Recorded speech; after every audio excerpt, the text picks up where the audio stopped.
À la une donc, de l'actualité, c'est le président égyptien Fattah Sisi qui a affirmé que l'Égypte a accordé un intérêt primordial au renforcement de relations étroites reliant le Caire à Washington, notamment dans les domaines de sécurité et de renseignement, au moment où le terrorisme et l'extrémisme ne cessent de se propager. Le président Sisi s'est en fait exprimé lors de son entretien avec le patron de la CIA, William Burns, au Caire. Ce dernier a de son côté souligné que les États-Unis tenaient à poursuivre la coordination avec l'Égypte face aux divers défis, notamment après les derniers développements de la situation au Proche-Orient, dans l'Est de la Méditerranée, en Afrique. M. Burns a d'autre part apprécié les efforts que déploie l'Égypte afin de soutenir la sécurité et la stabilité dans la région.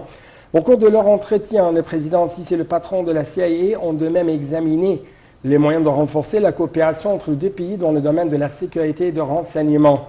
Les deux responsables ont également échangé les vues dans un nombre de dossiers d'intérêt commun, en particulier les tensions dans la région de la Méditerranée, la situation en Afghanistan, le conflit libyen et le barrage de la Renaissance.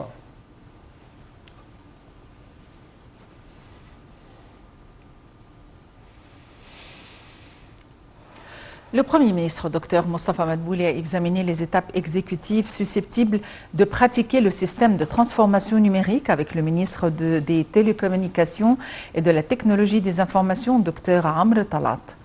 Le ministre des Télécommunications a passé en revue la stratégie numérique de l'Égypte et a signalé le lancement d'un certain nombre de services dans le plan visant à rendre les services gouvernementaux numériques.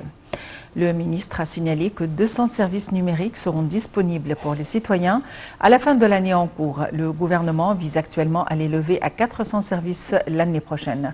De son côté, le vice-ministre des Télécommunications pour le développement administratif et la transformation numérique, l'ingénieur Khaled El Attar, a expliqué que 90 services gouvernementaux numériques ont été lancés sur la plateforme numérique de l'Égypte, tout en signalant que le ministère, avec la coopération des différents secteurs du pays, sont en cours de réaliser un grand nombre de projets de services pour installer la transformation numérique.